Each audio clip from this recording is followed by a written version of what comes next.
Hello दोस्तों, आप सभी का स्वागत है अपने YouTube चैनल पे। दोस्तों आज हम यूपी टेट 2018 पर्यावरण अध्ययन का पेपर लेकर आए हो। दोस्तों यदि वीडियो पसंद आए तो मेरे चैनल को लाइक शेयर और सब्सक्राइब कीजिएगा। दोस्तों इस वीडियो का PDF डिस्क्रिप्शन बॉक्स में है। पहला प्रश्न है, इनमें से कौन सा वर्तमान राष्ट्रीय महिला आयोग की अध्यक्ष है? इस प्रश्न का उत्तर होगा ऑप्शन बी, रेखा शर्मा।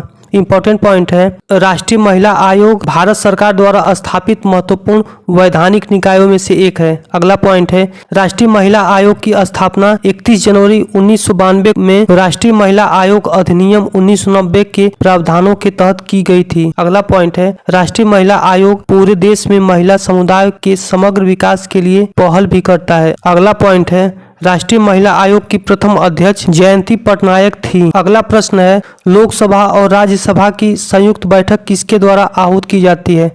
इस प्रश्न का उत्तर होगा ऑप्शन ए, राष्ट्रपति। इंपॉर्टेंट पॉइंट है, संसद की संयुक्त बैठक निम्नलिखित द्वारा बुलाई जाती है। पहला पॉइंट है, संयुक्त बैठक राष्ट्रपति द्वारा बुलाई जाती है। अगला पॉइंट है, लोकसभा का अध्यक्ष संयुक्त बैठक की अध्यक्षता करता है।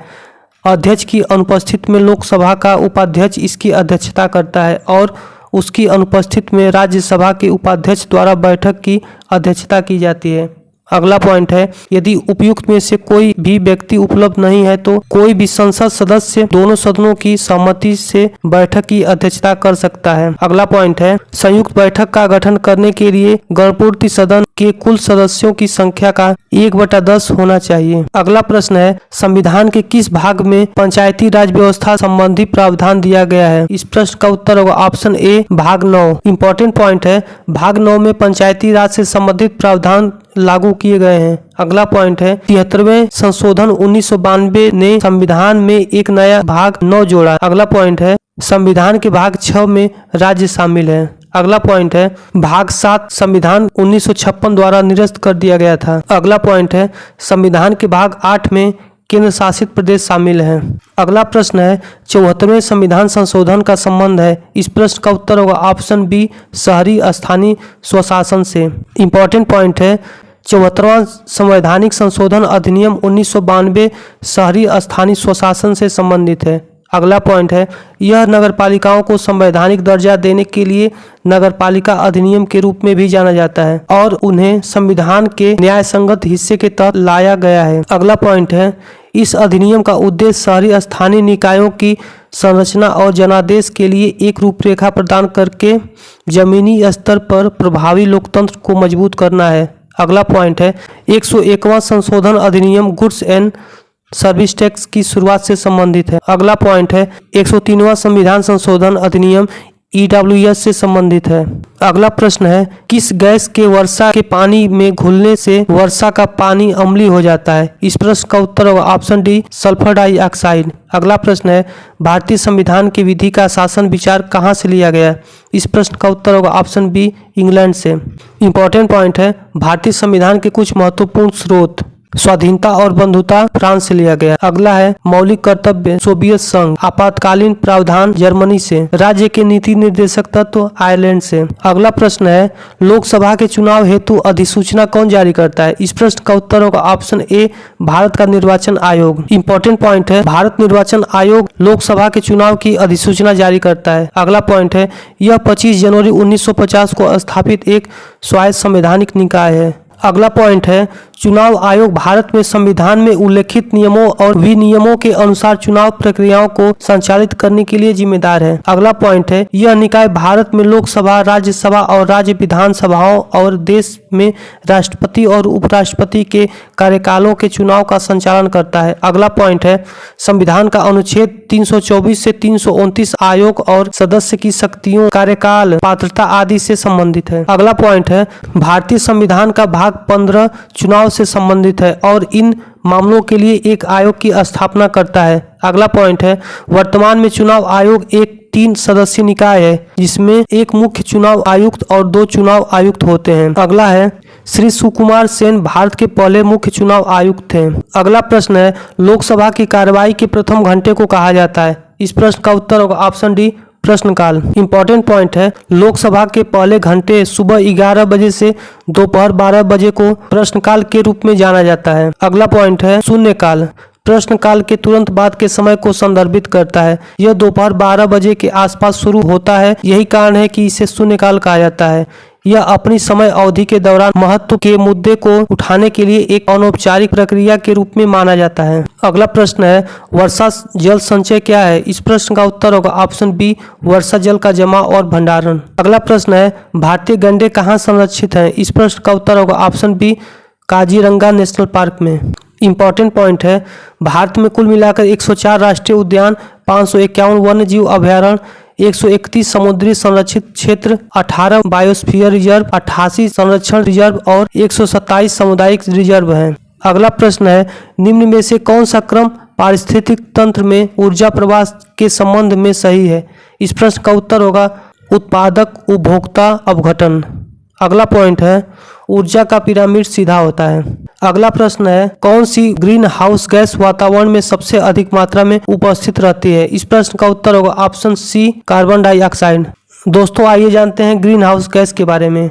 ग्रह के वातावरण या जलवायु में परिवर्तन और अंततः भूमंडलीय ऊष्मीकरण के लिए उत्तरदायी होती है।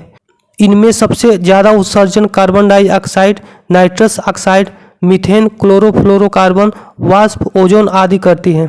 अगला प्रश्न है, किस वर्णक की उपस्थिति के कारण पौधे हरे होते हैं? इस प्रश्न का उत्तर होगा option D, chlorophyll. Important point है, क्लोरोफिल सभी हरे पौधों और कुछ अन्य जीवों में उपस्थित एक वर्णक है। अगला पॉइंट है, प्रकाश संश्लेषण के लिए इसकी आवश्यकता होती है, जो एक प्रक्रिया है जिसके द्वारा प्रकाश ऊर्जा को रासायनिक ऊर्जा में परिवर्तित किया जाता है। अगला पॉइंट है, क्लोरोफिल वर्णक पौधे में हरे रंग के लिए जिम्मेदार है। अगला पॉइंट है, क्लोरोफिल पौधों के अलावा सभी प्रकाश संश्लेषक जीवों जैसे साइनोबैक्टीरिया में पाया जाता है। अगला पॉइंट है, क्लोरोफिल कई रूपों में मौजूद है, लेकिन क्लोरोफिल ए तथा क्लोरोफिल बी सबसे आम है। अगला प्रश्न है, मानवीय गतिविधियां जो पृथ्वी पर जलवायु परिवर्तन के लिए जिम्मेदार हैं?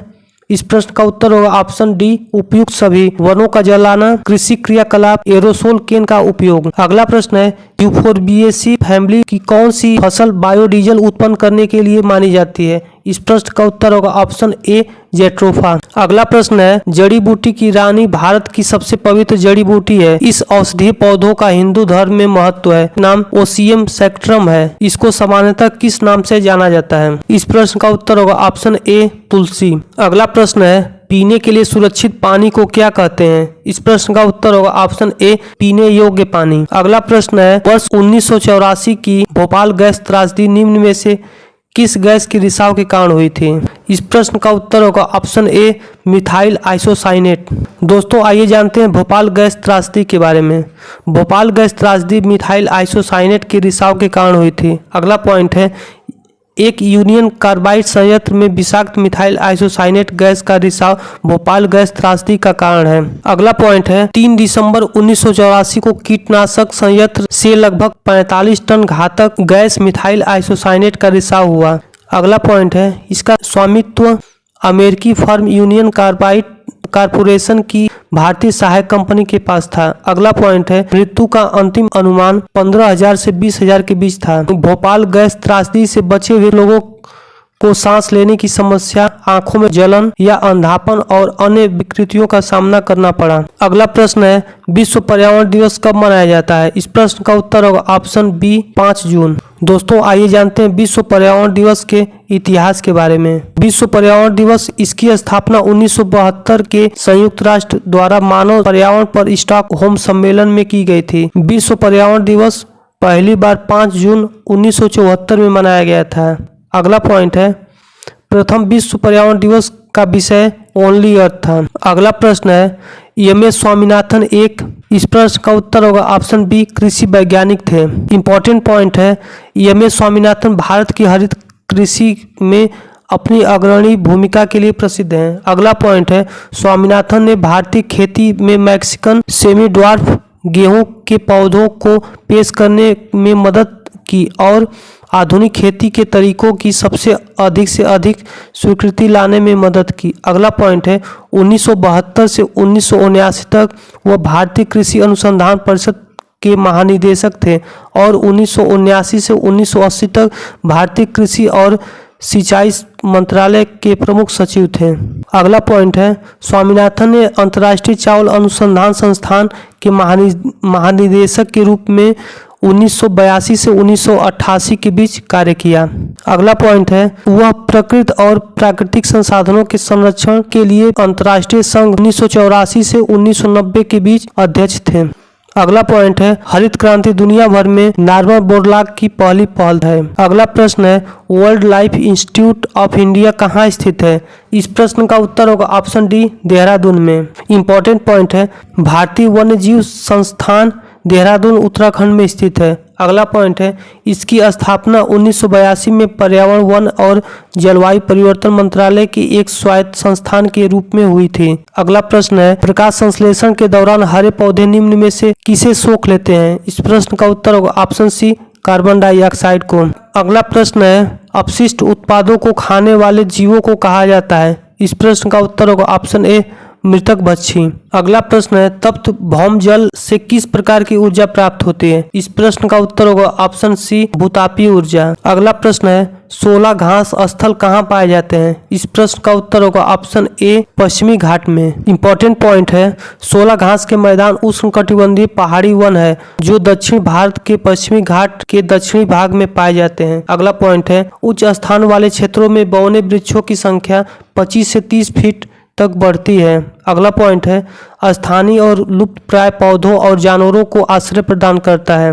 अगला पॉइंट है, जल चक्रों को जीवित रखने में महत्वपूर्ण भूमिका निभाता है। अगला पॉइंट है, मानसून के दौरान अधिकांश बारिश को काम में लेता है और फिर दक्षिण भारत की आबादी की जरूरतों को पूरा करने के लिए इसे धीरे धीरे जारी करता है। अगला प्रश्न है, भारत में पेलिकन पक्षी कहाँ प्रजनन करते हैं? इस प्रश्न का उत्तर होगा ऑप्शन डी, उपयुक्त सभी में। इंपॉर्टेंट पॉइंट है, पेलिकन भोजन के भंडारण के लिए अपनी लंबी चोंच के नीचे लंबे गले और त्वचा की थैली के साथ एक प्रकार के बड़े पानी के पक्षी हैं। अगला पॉइंट है, ये दक्षिण एशियाई और पूरे भारत में बड़ी कॉलोनियों और नस्लों में पाए जाते हैं। अगला पॉइंट है, संसाधनशीलता और सामाजिक जिम्मेदारी के प्रतीक के रूप में माना जाता है क्योंकि वे अपने समूहों पर अत्यधिक सामाजिक और निर्भर हैं। अगला पॉइंट है, आंध्र प्रदेश में नेलपट्टू, कोकरे, वेल्लूर, कुटनकुलम और उपलापाहू गांव में सपाट बिल पेलिकन या ग्रे पेलिकन प्रजाति की नस्ल है।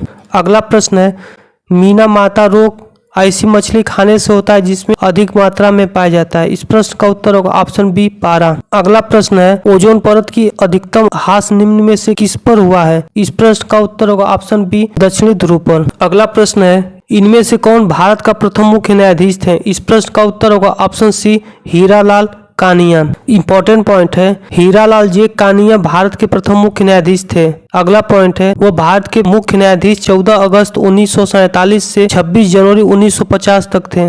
अगला पॉइंट है, उन्होंने डॉक्टर राजेंद्र प्रसाद के सामने भारत के प्रथम मुख्य न्यायाधीश की शपथ ली थी। अगला पॉइंट है, उन्होंने भारतीय विधि रिपोर्टरों के अभिनीत संपादक के रूप में कार्य किया। अगला प्रश्न है, रेड डाटा बुक किससे संबंधित है? इस प्रश्न का उत्तर होगा ऑप्शन सी, विलुप्त के करीब जीव। इंपॉर्टेंट पॉइंट है, ग्रीन डाटा बुक एक ऐसी पॉकेट आकार की पुस्तक है जो 200 से अधिक अर्थव्यवस्था के पर्यावरणीय आंकड़ों पर समर्पित है। अगला पॉइंट है, ब्लू डाटा बुक उन प्रजातियों से संबंधित है जिनकी स्थिति लुप्तप्राय प्रजातियों से कुछ हद तक स्थिर है। दोस्तों, मिलते हैं अगले वीडियो में पर्यावरण अध्ययन के 2017 पेपर के साथ। तब तक के लिए धन्यवाद।